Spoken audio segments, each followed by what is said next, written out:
nu regeringen er jo aftrådt med det arbejdsliv.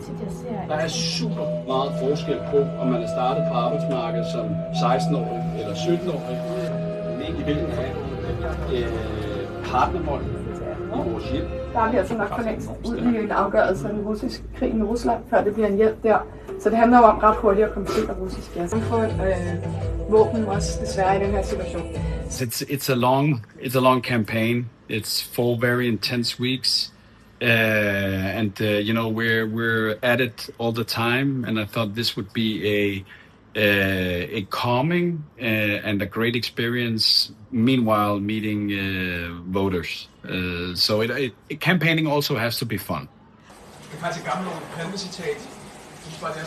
It's important for us politicians to meet people in a different way so that they can see that we are real human beings and understand what drives us and get some trust back.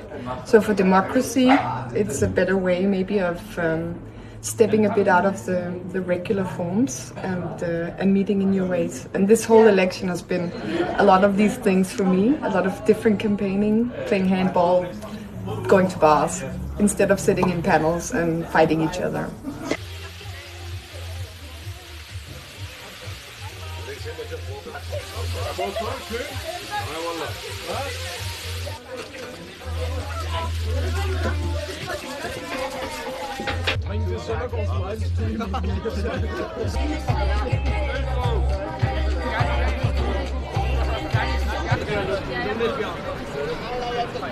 Jo,